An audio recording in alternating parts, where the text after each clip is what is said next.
Assalamualaikum warahmatullahi wabarakatuh. Perkenalkan kami dari kelompok 8. Kami membawakan presentasi work sampling di UMKM Warteg Simpang 3. Sebelum itu izinkan kami memperkenalkan diri terlebih dahulu.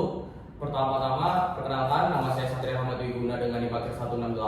Lalu dilanjut oleh teman-teman saya, dimulai dari sebelah kanan. Perkenalkan, nama saya Veteran Disimenya dengan NIM 174. Perkenalkan, nama saya Farzal Mohandis dengan NIM 185. Perkenalkan, nama saya Sri Katriana Sari dengan NIM akhir 123. Perkenalkan, saya Arif Koli dengan NIM akhir 126. Baik, lanjut ke slide 1. Baik, pada slide ini dijelaskan mengenai profil UMKM Warteg Simpang 3. Warteg Simpang 3 menggunakan konsep back to stock. Jadi, makanan disiapkan dan dipajang di etalase sebelum pelanggan datang, sehingga pelayanan menjadi lebih cepat dan efisien. Warteg Simpang 3 dimiliki oleh Mas Ujang dan beroperasi selama 24 jam. Menu yang disediakan merupakan makanan rumahan dengan harga ekonomis, sehingga banyak diminati oleh mahasiswa, pekerja, maupun masyarakat umum. Lokasi warteg ini berada di daerah Bagasari, Sleman, Yogyakarta, yang merupakan kawasan ramai dan dekat dengan lingkungan kampus serta tempat kerja. Next. Pada sistem produksinya, karyawan terlebih dahulu memasak dan menyiapkan menu sebelum jam operasional dimulai. Setelah itu, makanan ditata di etalase agar pelanggan dapat langsung memilih menu yang diinginkan. Alur pelayanan dimulai dari pelanggan memilih menu, kemudian makanan disajikan, lalu dilanjutkan ke proses pembayaran. Sistem back to stock yang diterapkan membantu mempercepat proses pelayanan dan menjaga ketersediaan menu sehingga pelanggan tidak perlu menunggu lama. Next. Pada penelitian ini terdapat 3 rumusan masalah utama. Pertama, bagaimana cara melakukan pengamatan aktivitas kerja menggunakan metode work sampling. Kedua, bagaimana distribusi waktu kerja antara aktivitas produktif dan aktivitas non-produktif. Ketiga, bagaimana rekomendasi perbaikan sistem kerja yang tepat. Berdasarkan rumusan masalah tersebut, tujuan penelitian ini adalah untuk mengetahui cara pengamatan aktivitas kerja dengan metode work sampling, mengetahui distribusi waktu produktif dan non-produktif operator, serta memberikan rekomendasi perbaikan sistem kerja yang lebih terukur dan efisien. Selanjutnya akan dijelaskan oleh teman saya. Baik, selanjutnya kita masuk ke metode pengambilan data. Jadi untuk data yang kita ambil ini periode pengamatannya kita mengambil waktu 3 hari, mulai dari hari Kamis tanggal 7 Mei 2026 sampai hari Sabtu tanggal 9 Mei 2026. Kemudian untuk interval kunjungan yang kita gunakan yaitu 12 menit berbasis bilangan random. Lalu total pengamatannya itu sehari ada 40 kali pengamatan. Jadi karena kita menggunakan 3 hari, total pengamatannya ada 120 pengamatan.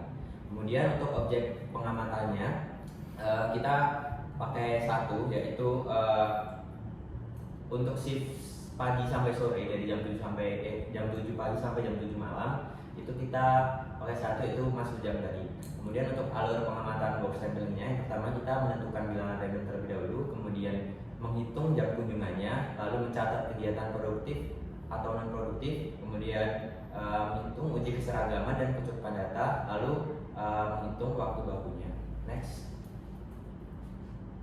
Lalu untuk rekapitulasi box samplingnya, ada berbagai macam kegiatan, bisa dilihat pada tabel, mungkin bisa di next.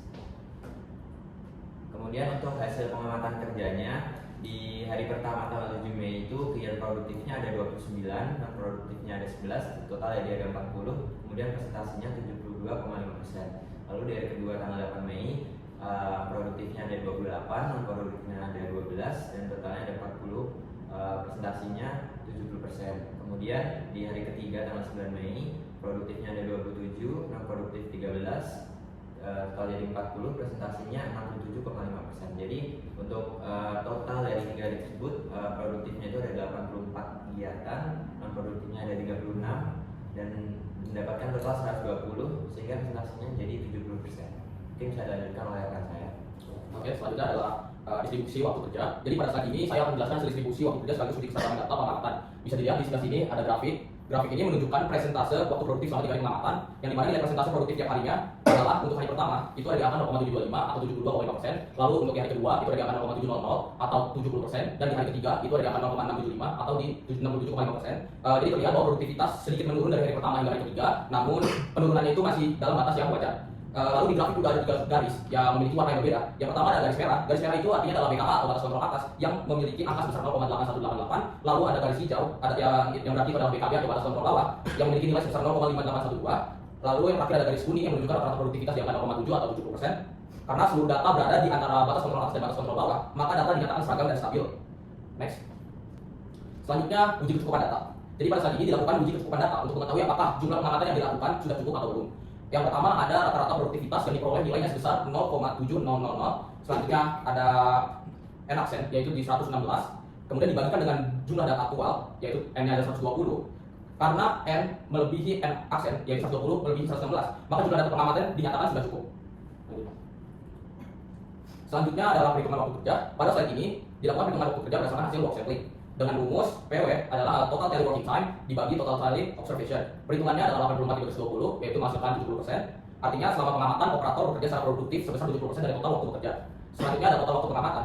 Jadi pengamatan dilakukan selama 3 hari, 40 pengamatan per hari dan juga interval 12 menit sehingga akan menghasilkan 3 kali 40 kali 12 menghasilkan 1440 menit yang akan dikalikan dengan 0,700 yang menghasilkan waktu produktifnya itu adalah 1008 menit. Oke, selanjutnya kita membahas hasil perhitungan. Bisa dilihat pada layar yang tertera, di mana pertama kita menghitung waktu siklus. Di mana waktu siklus itu rumusnya adalah jumlah waktu produktif dibagi jumlah output, yaitu sebesar 1008 menit dibagi 27. Hasilnya adalah waktu siklusnya sebesar 37,33 menit. Selanjutnya kita menghitung waktu normal, di mana kita tahu sebelumnya performance rating sebesar 1,1 dan rumus waktu normal adalah waktu siklus dikali performance rating, sehingga waktu normal perhitungannya adalah 37,33 dikali 1,1. Hasilnya adalah 41,07 menit. Selanjutnya kita menghitung waktu baku, di mana diketahui allowance-nya sebesar 15%. Kemudian waktu baku rumusnya adalah waktu normal dikali 100 per 100 minus allowance dikali persen. Waktu baku perhitungannya selanjutnya adalah 41,07 dikali 100 per 100 min 15 dikali persen. Maka kita diketahui hasil akhirnya waktu bakunya sebesar 48,314 menit. Next. Kemudian kita melakukan analisis work sampling, di mana ada 4 indikator utama yang kita analisis. Yang pertama aktivitas non produktif, kemudian kurangnya kedisiplinan, kemudian menghabiskan waktu kerja, dan terakhir ada potensi yang merugikan. Untuk aktivitas non produktif sendiri, seperti bermain HP, mengobrol di luar konteks kerja, kemudian untuk kurangnya kedisiplinan, itu seperti tidak fokus pada pekerjaan utama, kemudian menghabiskan waktu kerja, itu seperti waktu kerja tidak dimanfaatkan secara optimal, kemudian potensi yang merugikan, itu seperti penurunan produktivitas jangka panjang. Nah, untuk aktivitas non produktif dan menghabiskan waktu kerja itu tergolong tinggi pengaruhnya, sehingga harus sangat diperhatikan kinerjanya. Kemudian untuk kurangnya kedisiplinan, impactnya sedang, dan potensi yang merugikan, impactnya perlu perhatian yang tinggi. Berarti cukup ya sekarang. Mungkin bisa lanjut oleh teman sebelah saya. Kemudian terdapat rekomendasi. Yang pertama itu optimalisasi waktu sepi. UMKM itu perlu memanfaatkan waktu sepi operasional untuk menyiapkan bahan, membersihkan area kerja, dan mengecek stok agar waktu lebih produktif ketika ada pelanggan yang datang. Kemudian kedua itu pengurangan aktivitas non produktif. Tadi juga sudah dijelaskan teman saya, aktivitas non produktif itu beresiko buruk untuk UMKM tersebut. Penggunaan HP dan aktivitas pribadi selama jam kerja perlu dibatasi agar fokus kerja dan pelayanan tetap optimal. Yang ketiga itu pembagian tugas kerja. Pembagian tugas yang lebih jelas itu membantu mempercepat pelayanan pelanggan. Dan yang terakhir itu 4, monitoring dan evaluasi produktivitas. Evaluasi produktivitas secara berkala perlu dilakukan untuk menjaga konsistensi kerja dan meningkatkan kualitas pelayanan. Next. Kemudian terdapat kesimpulannya itu yaitu 1. Produktivitas kerja cukup baik, rata-rata produktivitas kerja karyawan sebesar 70%, menunjukkan bahwa sebagian besar waktu kerja digunakan dengan aktivitas operasional. Yang kedua itu masih terdapat aktivitas non produktif sebesar 30%. Hal itu menyebabkan waktu kerja belum dimanfaatkan secara optimal. Yang ketiga itu data pengamatan valid. Hasil uji keseragaman dan uji kecukupan menunjukkan bahwa data pengamatan seragam serta cukup untuk dianalisis. Yang keempat itu waktu baku dapat menjadi acuan. Waktu baku pelayanan sebesar 48,31 menit dapat digunakan sebagai dasar evaluasi dan peningkatan efisiensi kerja UMKM. Next. Oke, berikut merupakan dokumentasi pengamatan di UMKM Putra Bahari Sembang 3. Bisa dilihat di slide di sampingnya. Baik, jadi sekian presentasi dari kelompok kami. Kurang lebihnya mohon maaf. Wassalamualaikum warahmatullahi wabarakatuh.